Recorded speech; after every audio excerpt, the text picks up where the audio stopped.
room. I want to memorize your faces in case I get out of here and the money's gone from my pocket. I want to know who to come after. You. Did my friend Richard make it into this room? Richard, are you here? Richard Rosen? No? No, he didn't make it. Wow. How sad. I have one friend in this town and he didn't make it. All your friends.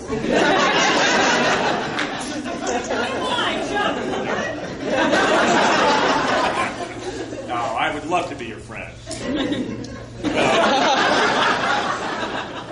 So, has everybody had a nice time here? Yeah. You know, somebody asked me, they came up to the table where I was signing and they said, how do you like San Antonio? And I said, I don't really care for it. Got a good reaction to that. No, you know what? It's a funny thing. Whenever I do these and I go to somebody's town and they ask me, what do you think of our town?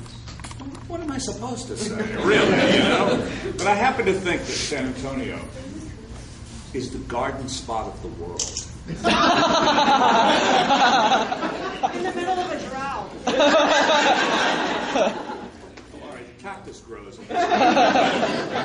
No, you know what? Sincerely, I love San Antonio. I went to school here. I went to Trinity for one semester. And after they kicked me out, I Went down. I went to the University of Houston after that. I'm from Houston, so I am a Texan. I am a Texan through and through. Go Spurs! Go Cougs! Security?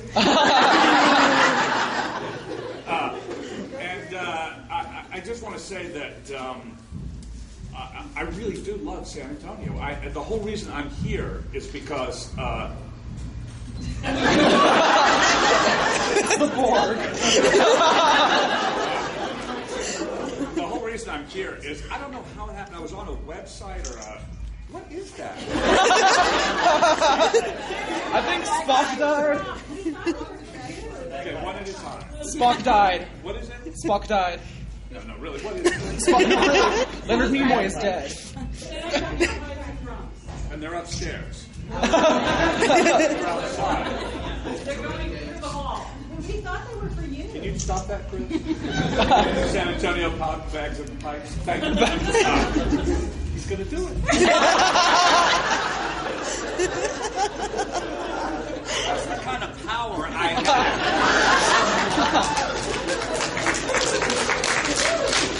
So don't get me ideas.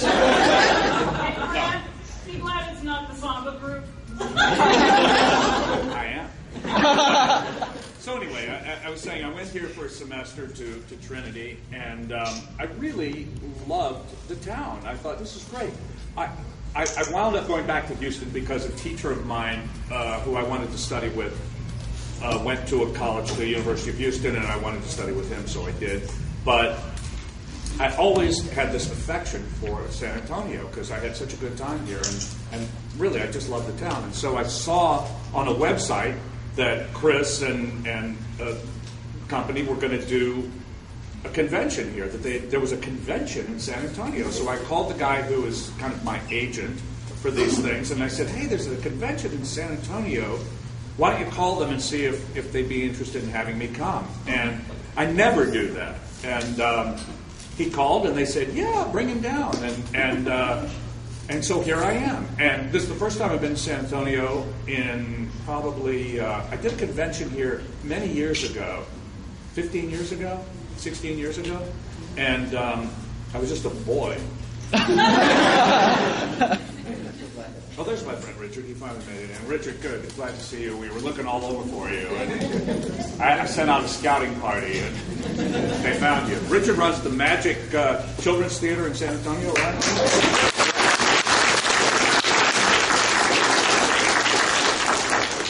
One of the great children's theaters of the world, really. That's what you said, right? All right. Anyway, so here I got to come to San Antonio again, and I really had no idea that I really wasn't going to San Antonio. I was going to some corner of San Antonio. Nowhere near San Antonio. So I look forward to going to San Antonio again someday. So I had Mexican food the first night I was here, and then, because I was craving it being in San Antonio. Second night I was here, I had Mexican food. And then last night we had Mexican food. If I was going to stay another night, I would be having Mexican food. Yeah, well, we did go downtown last night, so I did see a little bit of San Antonio. It was fantastic. Basically, that's the story of my life. Mexican food? Thank you, yes. Hey, you can't be Tijuana. No, you can't. Are we going to do this together? It's guacamole. It's okay. Whatever you say is fine. Security. All right, so let me answer some questions. Do you have any questions for me? Or you just want to watch me for a while? I'll tell you what, honestly, I can stand here for 45 minutes or so and not say anything. That's good for you guys. All right. Oh, yeah, yes. Yes, ma'am. Good. Very good. Can you do what? That'll be $40. No, you may take a picture with me, but you're the only person in this room that may take a picture with me right now.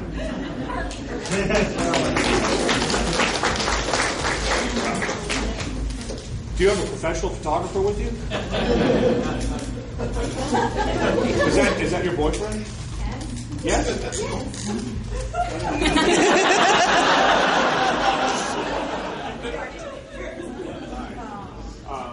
Fully functional.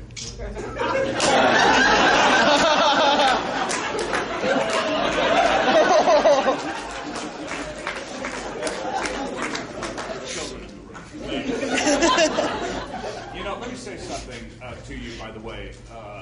Can I give you a little piece of advice about your boyfriend and your opening here? Run. All right. Anyone? Question? Yes. What are you working on now? What am I working on now? Another question? Fresh Hell. Yeah, Fresh Hell. I'm working on a web series right now. I know you've all watched it. It's called Fresh Hell. And what I need you to do is go onto YouTube if you haven't seen it. Have you seen it? Yes, we saw it. You are so lying right now. We watched an episode. It starts out with you being interviewed. Correct. Okay. Say no more. So it's on. You go to YouTube. I don't have a link on me right now, or I'd give it to you. But they have a search thing on YouTube, and type in one word, no spaces, Fresh Hell Series. Fresh Hell Series. What I said? Fresh Hell Series. She's right. Fresh Hell Series, exactly. Type that in, and it will take you to the channel that has all the episodes. And that's what I'm working on now. I've gone into the future, the real future, the web. And Final Frontier. Final Frontier, exactly, at least for me. And people have asked why I'm doing that, and the reason is no one will give me my own TV show.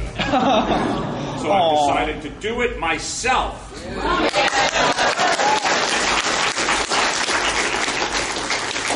And with your support, $100 each. you can. No, actually, I want to do this. I'm trying to. I think about 133,000 people have hit on it so far. If I could get around 1 million, I think, which shouldn't be that hard, really. If you guys will help, then I can probably get a sponsor, and then the episodes. Like the last episode, we did 5 episodes for $800. But I have to say, it looks like $900. I watched it last night, 1,000. Can you imagine what I would do with $1,000? But if we had sponsors, they would give us money. Like is there anyone here who owns Coca-Cola, the company? Somebody like that would sponsor it. Then we could make things that look really good. And but part of the charm, don't you think, is that it looks kind of cheesy. Janky. Huh? Yeah, that's what we want to do anyway, is make it look a little bit cheesy. So, anyone else? Yes. Mr. Yes, Nick. Mr. Spiner. Nick, you have changed my life. You've changed my life. No, you have No, you have changed my life. Go ahead. Oh, that's all. No. But seriously, what advice would you give to a young aspiring actor that wanted to, like, get his foot in the door and not just get his foot in, but, like, break into the Show house business. and Yeah. just, like, completely demolish it? Are you talking about anyone in particular? No, I'm talking about me, actually. I mean, if you have an agent, you can Give up the recommend. dream as fast as you can. Get a job. Is there have you ever thought about like working at a McDonald's or something? No, I'm kidding. I teach. Here's what you do, Nick. Almost the same thing. Yes. Teach, McDonald's, same thing. Oh, no. No, Private, they pay about the same, I think. don't no, private teacher, $35 an hour. they? Good for you. You know what? Be a teacher. That's so Yeah, much I'd rather more of a service. I'll tell you the truth, honestly. I think when people want to be in show business, kids who ask me, what do I do? What is your advice? My advice really is don't do it. And that's my responsibility. That's what people did for me. Anyone I asked when I was a kid, they said, don't do it. Do something else.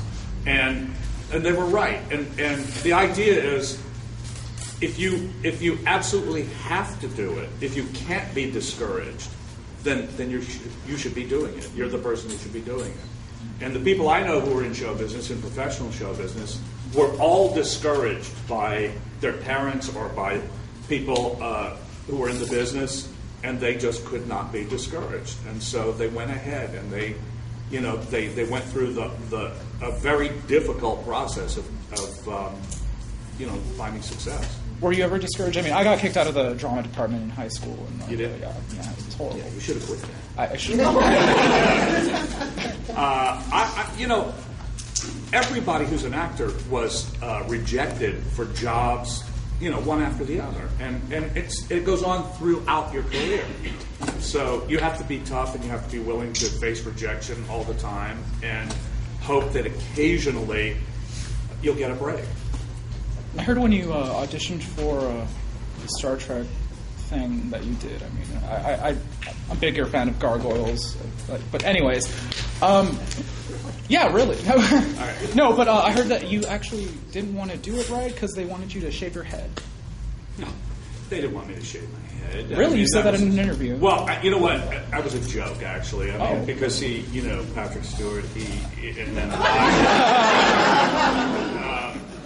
no. Gene Roddenberry said to me, do you mind changing the hue of your skin? Do you mind being a different color? And first he said, do you mind changing your appearance? And I thought he meant I would be wearing ears or something easy, And then he said, well, would you mind being a different color? And I said, oh, that's fine. And I had no idea how many hours I would be, spend being painted every morning. And but it was well worth it, wasn't it? All right. Anyone else? Yes, ma'am. It would be nice to see you as a cameo in Big Bang Theory with Jim Parsons. She says it would be for the benefit of those in the back who couldn't hear her question. She said, "How is it that everything you do is so excellent?"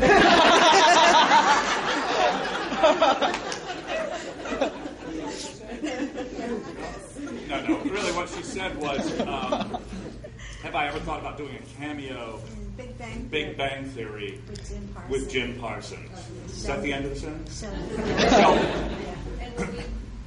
I have no idea what that is. I really don't. I know it's a TV show, but I don't know anything about it. I've never seen it. I know Will Wheaton has done it a couple of times. LeVar Burton did one. LeVar Burton did one. But here's what the deal is in show business. I can think about it all I want, but they have to ask me, or that won't happen. So, do you know the producers of that?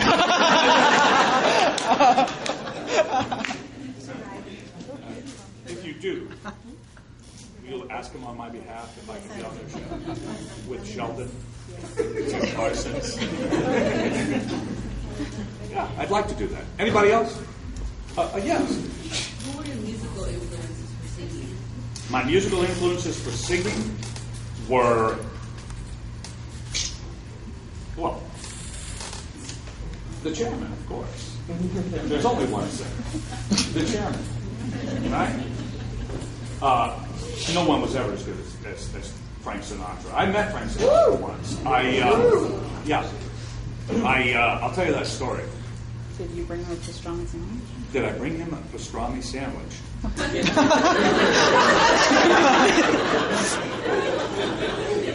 That was Elizabeth Taylor. No. Frank Sinatra, I didn't actually meet him, but kind of did. I'll tell you what happened. First thing that happened was I had a makeup artist on Star Trek who also did Frank's makeup. And so he asked, he said, I'm going to do Frank's makeup on something today. I said, hey, would you take a photo of me? I'd like to sign a picture for Frank. Okay, so I signed to Frank. I admire you so much. All the best, Brent Spiner. And he took it to him. And the next day he came back and I said, did you give it to Frank? He said, I did. And he said, what did he say? He said, who is this? But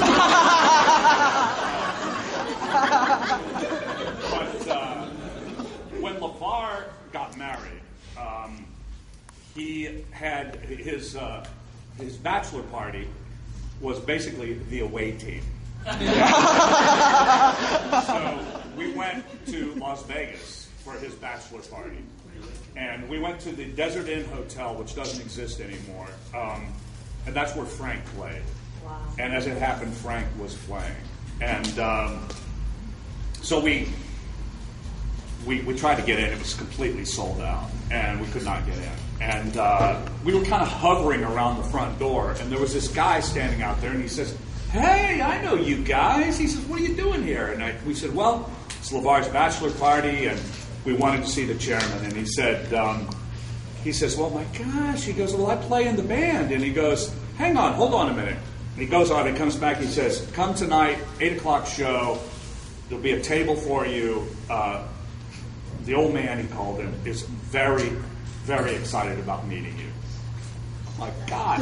So he says, you'll be at the show, come backstage after.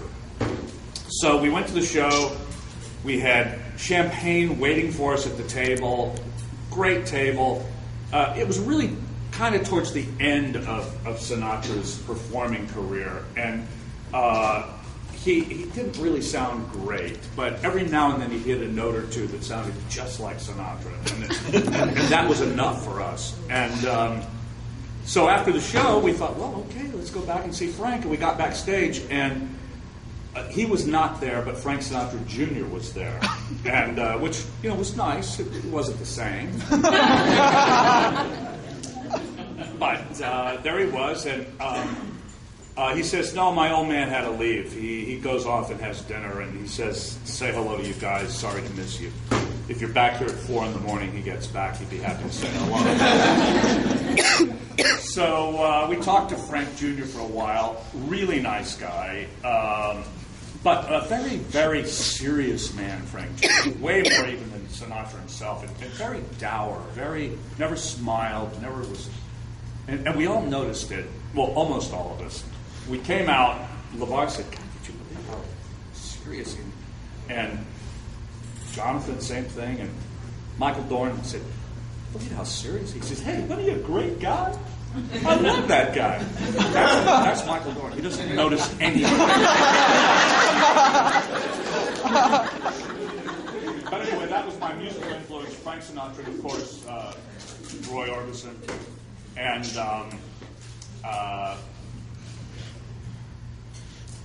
no one else. Yes, sir. Any chance that CD is going to become available again? Well, which one's that? Old Yellow Eyes? You know what? I don't know. Maybe. If I can find the masters, I've thought about... iTunes would be a great access for us. Okay. Put it on the iTunes store. All right, I'll do Sell that. it. No. Whatever's good for you. You know what? I don't know where the masters are. They're in my garage somewhere, and I made a New Year's resolution this year to clean my garage, and I started, but then I just got tired. And, but if I find them, I'm going to remaster them and remix them because I don't think they were mixed very well. There's too much reverb on it, and it really is. I don't like it. However, my new CD, Dreamland. Anybody have that? One person. Well, you tell them. It's good, right? Yes. Now, come on, you can do better than that. Yes, no taste. I like the girl better. The girl is fantastic. I sing with a woman on it. Maud Maggard is her name. She's one of the great singers of the world. She's Fiona Apple's sister. She's fantastic. Mark Hamill does all the other male voices on it because it's kind of a play with music, and it's sort of, we call it a musical of the mind because you can really, there's a lot of sound effects, and you can really kind of picture the whole thing. Dreamland. It's on my website, by the way, therealbrentspiner.com.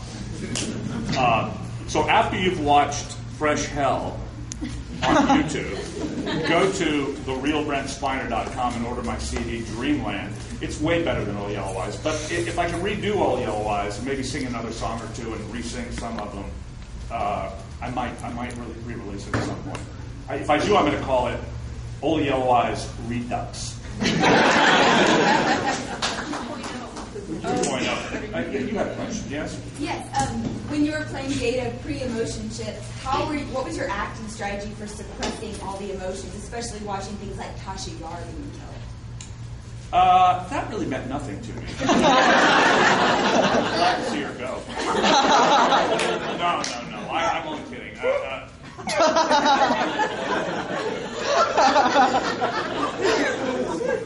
Are those tears? You could not have played Data. I tell you what, it wasn't that hard because we rehearsed.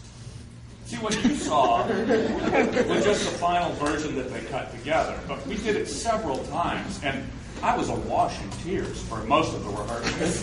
And when I finally got it together, we shot again, and that's what you saw. Pre-emotion chip. I'm actually pre-emotion chip Brent. So I'm not having really an emotional experience right now. But I'm enjoying myself, don't get me wrong. Yes, ma'am. Can you sing something for us? Yeah, the boys in the band right here.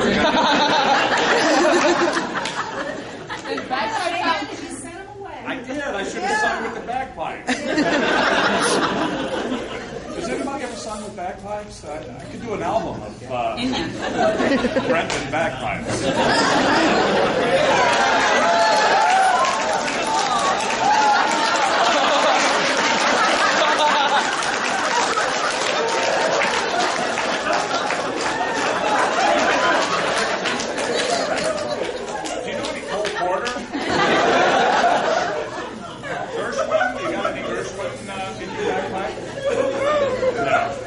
No, I'm not singing. That's you got to warm up and be in good voice. I don't want to just make a complete fool of myself. I mean, I'm happy to make a fool of myself, but not a complete fool of myself. Here she comes. All right. What are you going to do? My girlfriend. It's your girlfriend. Wow. How are you? Everyone told me to shut up.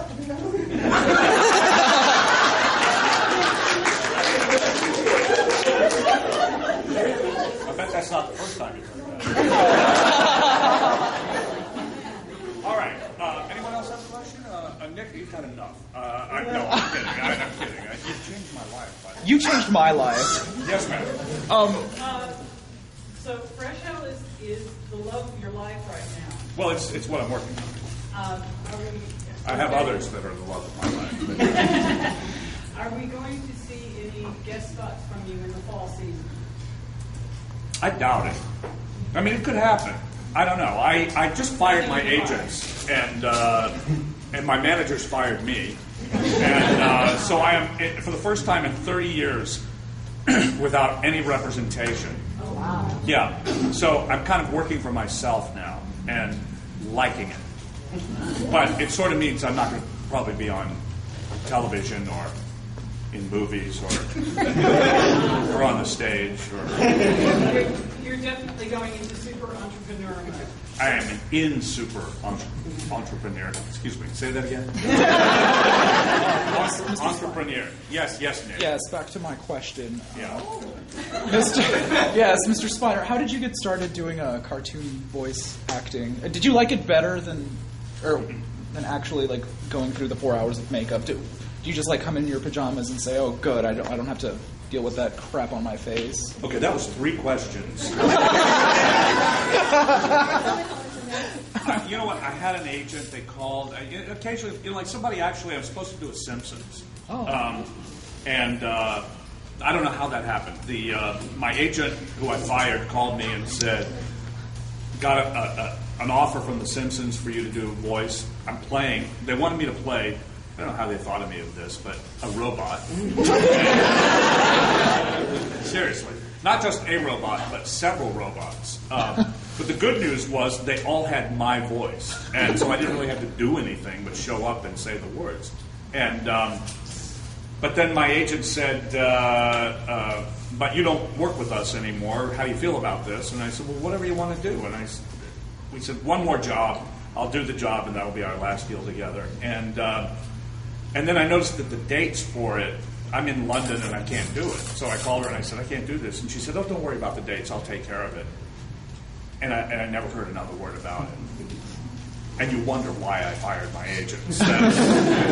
So anyway, it's like any job. It's like any acting. Your agent calls, said, "You got an offer to do this," and then you either do it or you don't. Fascinating, huh? Yeah. Yes. So, and I've heard that you don't really like answering Star Trek questions. I don't mind answering Star Trek. Why do you hear that? Around. No. Things. No. You know what I don't like? I love Star Trek, and I love the character of Data. But what I don't love is when, like, yesterday I was in the hotel and the elevator opened up. I was waiting and there were some people inside, and this man went, "Data!"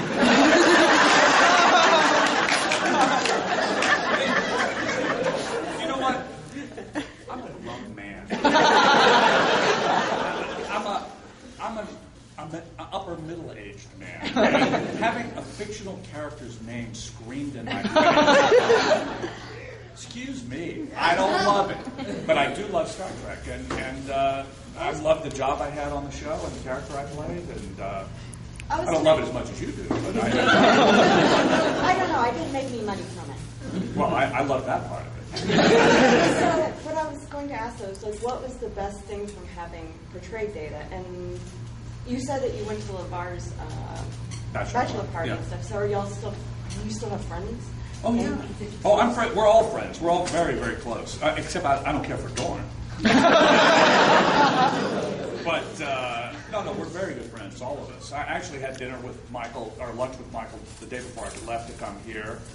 I spoke to LeVar since I've been here. I talk to everybody all the time. That's really nice. Yeah, it really is. It was unusual, and that was the best part of doing the show for me.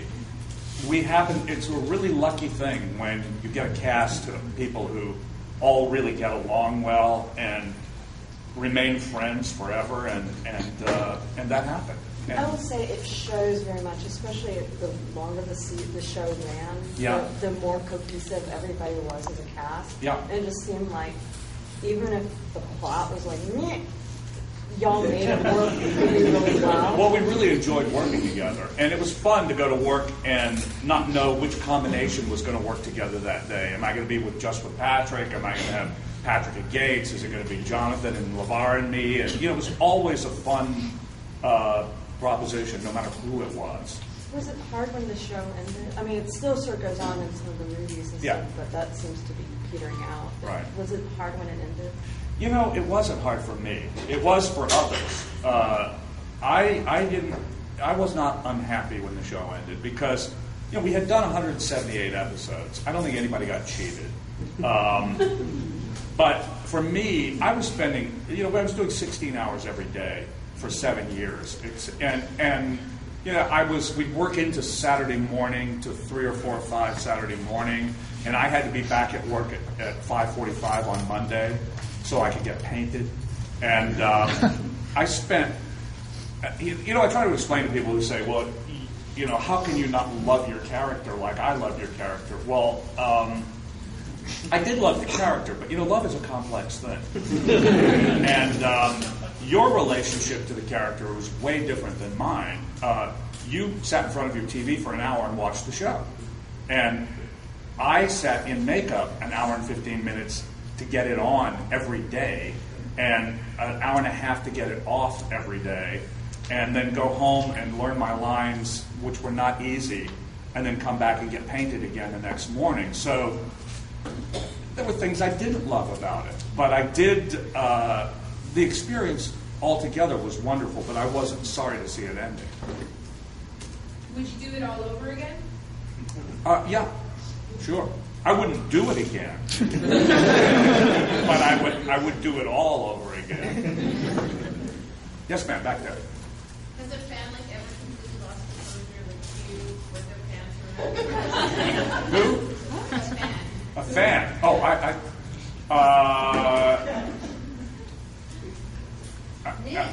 What? Well, no names, but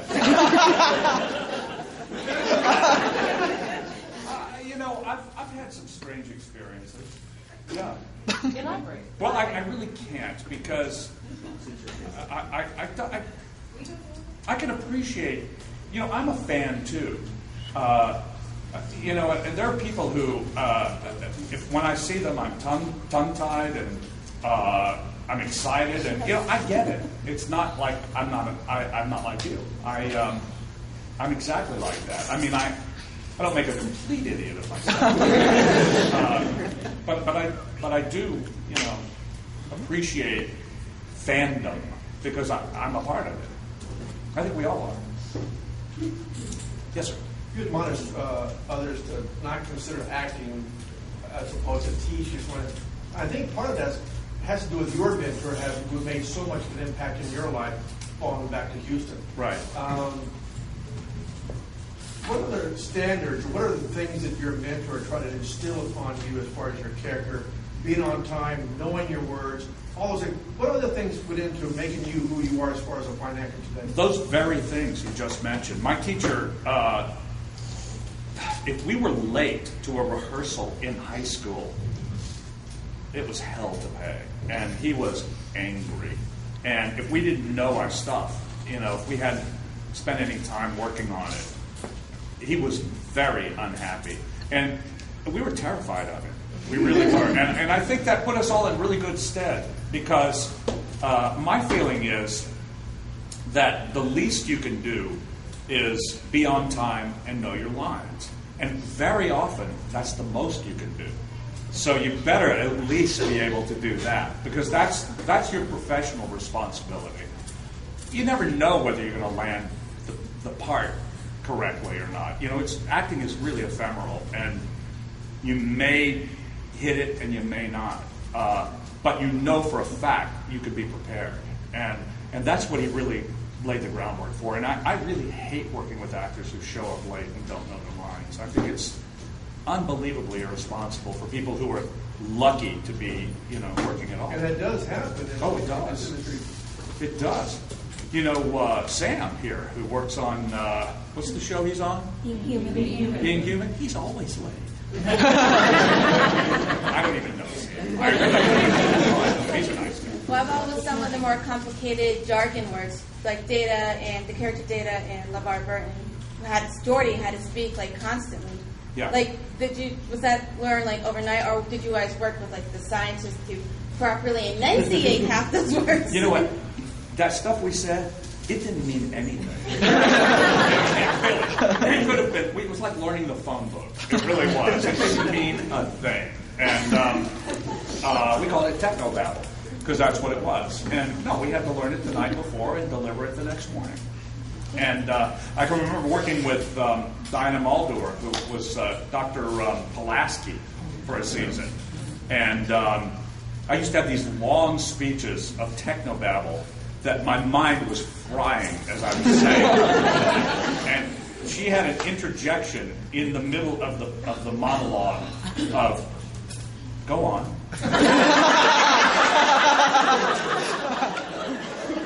And she would go up. She would forget that. And I'd have to go back to the beginning again. So she was soon gone. Had nothing to do with me. My favorite of the series, the shows, are most of them are on the holodeck when you're doing something else. Yeah. I just seem to sense that you all were having more fun on those. I mean, We did, yeah. Could you hear that in the back? You can hear all the way in the back. What was it? Can you hear me now?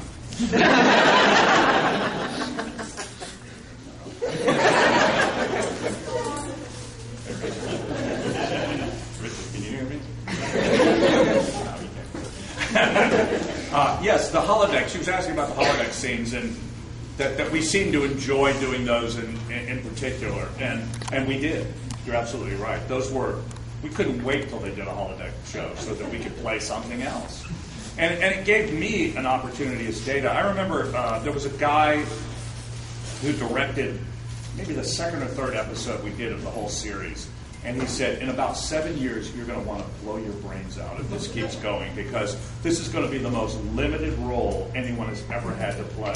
And I thought, really? I don't think it's going to go that way. And it really didn't go that way. It was a completely unlimited role because it was all about experiencing the human condition on every possible level the writers could think of.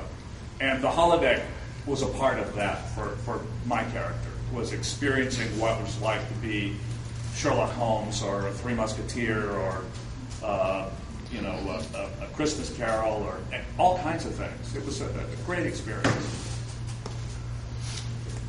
Yes, ma'am. So your character Data had yes, he had a cat. Had a cat. My question would be, was Data it? had a cat. Yeah, I did not have so my question would be, was it difficult working with a cat to try to get it to do what it was supposed to? And do you have any pets in real life? I have a dog. I have a Weimaraner. Sweetest girl you've ever met. And I've had dogs. I had 2 Bernese Mountain Dogs. I had 2 Golden Retrievers. I love dogs. Enough said. No, working with a cat is impossible. You don't want to work with a cat. They bring these trainers who are cat wranglers, they call them, and they're really. They say they can get the cats to do what they want them to, but they really can't. And so I used to dread the scenes that we had to play when Spot was working with. Spot was one of the worst actors I've ever had.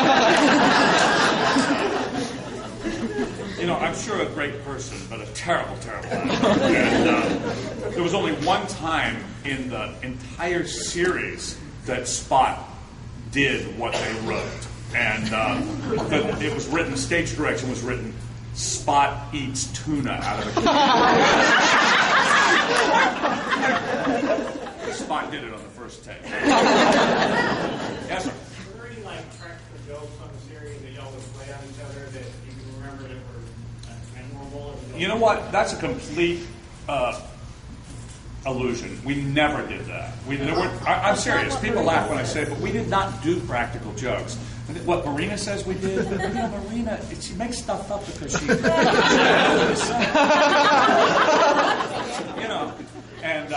and so she's made up all of these practical jokes, but there were no practical jokes. Everybody was funny, everybody was clowning all the time, but there really weren't. Nobody did practical jokes on each other. There was something about her dog that was said. Oh, her dog, but yeah, that wasn't a practical joke. She brought her little dog. She had this little dog this big called Skilagi, and Greek term that means little dog. It really does. It means little dog in Greece. How creative can you get? Different language. She called her football. Anyway, we decided to play football with little Skilagi. Dawn and I picked up Skilagi and I said, Michael, go on. But he threatened to put Skilagi in the microwave. I didn't. And that wasn't really a joke. He actually wanted to cook Skilagi. He's now a vegetarian. He wasn't then. What did you do to He him? would eat anything back then, clearly. Yes, sir. Hey. To your YouTube video, your website. Have you done an interview on a show called Coast to Coast AM? Coast to Coast AM? Yeah, it's the #1 radio show in its spot. It's on like midnight to 4 a.m. So it's got a huge following and loves interviewing actors such as yourself who's involved in shows like Star Wars or science fiction. And yeah, I'm sorry. I know what I'm saying. Bill has done it. Bill Shatter has done it. Okay, I got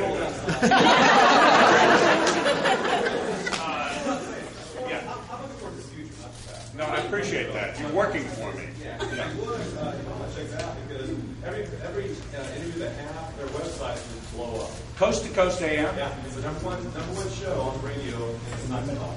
Well, I see a lot of nodding heads, but I mean, how do I get in touch with them? I don't have an agent, as I told you. If you're listening. What's that? George Norrie is the guy who usually does it.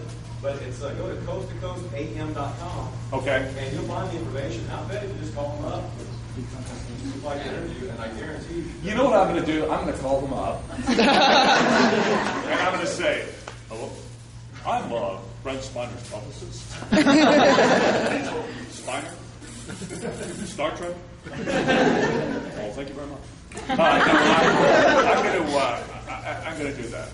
Coast to Coast AM, and whoever they interview, thousands and thousands of people go to their website. I mean, go to their millions. Coast to Coast AM. I'm surprised I've never spoken to them. Midnight to 4 a.m. Most people are asleep, but They're on at midnight. Midnight till when? Midnight to 4 a.m. Believe it or not, but they've got a huge following. All right, I'll try that. Coast to Coast. Somebody write that down for me. Twitter. Oh yeah, I just sent it to. I bet there's a Coast to Coast AM Twitter. Look for it. Coast to Coast AM. Probably there's a Twitter. I wonder who has more followers than me. I'm always You know what? I have on Twitter. You guys do Twitter? No.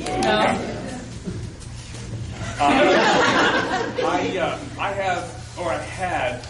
At most, I've lost a few of the last few days because of some controversial stuff that's been going on.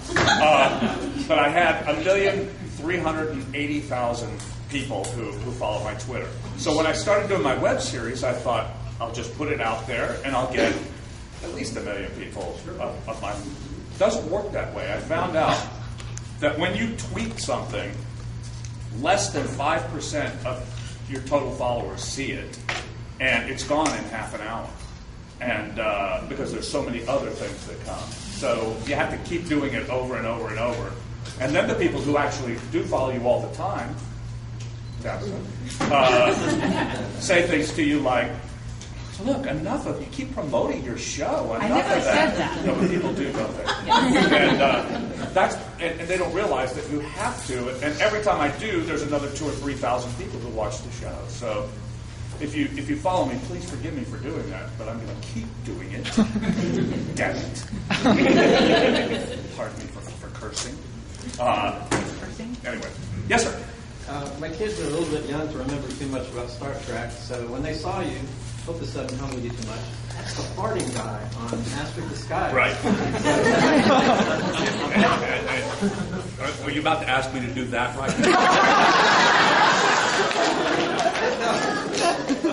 They would probably like to hear maybe some experiences from that movie.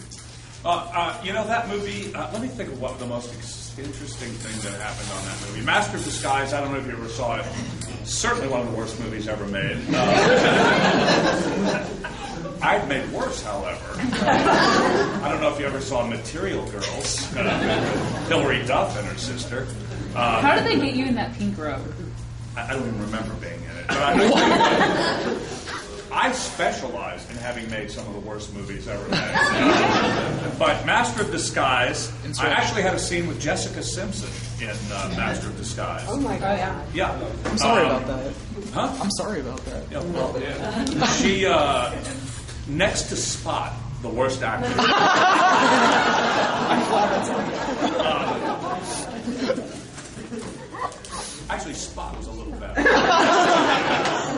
No, she had to get mad. There was a scene she had to get mad. The director said, you just have to say your one. She had 2 lines. Get mad on this line. She went, I don't even know how to get mad. What? Wow, interesting, you know. But yeah, it was a fun movie to do. Dana Carvey, great guy, really funny. That was a movie that was directed by Here's what happens. Adam Sandler produced that movie, and he has a company of people who make his movies and all. And he decided to do this movie for Dana Carvey, his friend, which was a very admirable thing to do. And he said, I'll do the movie. I'll produce it. And he looked at all of his guys and he went, who wants to direct? And nobody wanted to. He said, the camera operator, do you want to direct the movie? And the guy said, no. And finally, the art director went, I'll direct it. And he went, okay, you're the director. And that's what the movie was like. It was, we were making it up every day, and you know, the art director was learning how to direct. And he did a fine job, I thought. Yeah. Yes, sir. Well, so far it seems like you've been enjoying your visit back to San Antonio. Very much. And the other guy was talking about your future. Maybe you could think about relocating to San Antonio. You know, I just might. There's a lot of theater groups that are doing a lot of good stuff. I could do Richard's theater, right? The Magic Theater could have me here to do a children's production. A children's production of. I just left it like you fill in the blanks. Will there be partying involved? Or Christmas, I don't think, but I think that we'd be happy to have it. Would you though?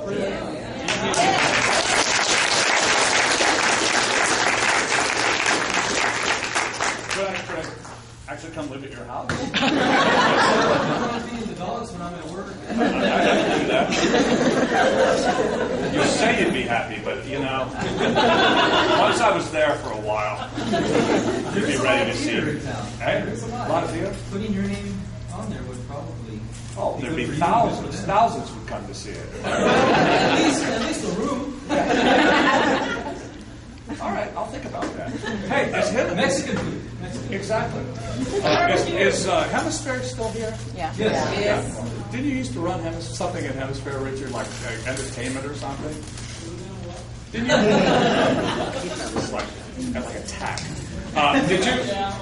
Yeah, I want to go back that far. Yeah. Is it still going on, Hemisphere? Actually, my theater's in Hemisphere. Oh, it is? Beethoven Hallways. And there you go. It's kind of a dead area, but we've been doing it. Are you? Yeah. The whole area's being... Huh? It's going to be a giant children's theater. Really? The whole of Hemisphere? That's a good idea, actually. It is. Yeah. If you can do that, then I will come. I've done many shows in my life that are children appropriate. Night Court? Night Court. Gargoyles? No, I mean, I've done theater. I did Little Shop of Horrors in the theater. I did Big River was Huckleberry Finn, right?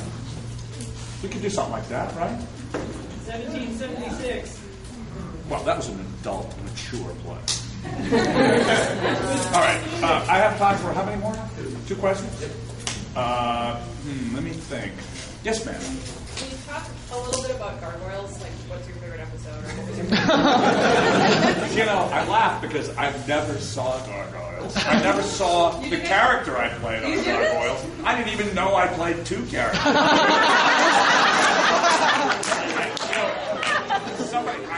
I swear, I did Gargoyles. They said, this is kind of what your character is. And I said, okay, fine. And I did it.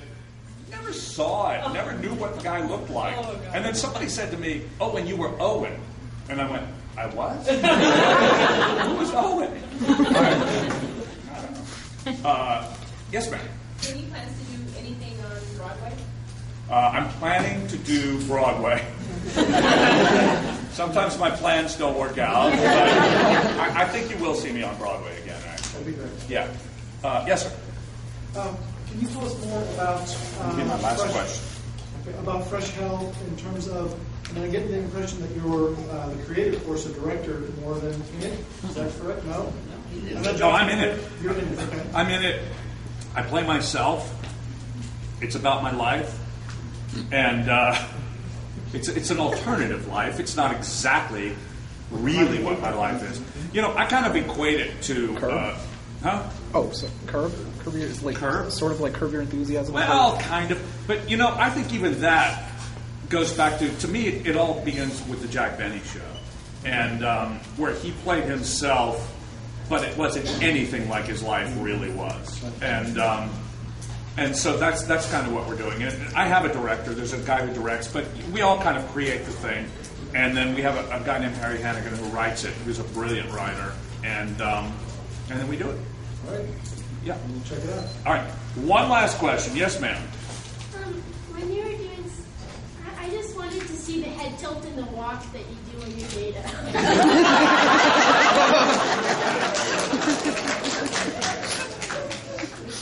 I don't know if I even remember how to do it. Oh, sorry. Let me go along.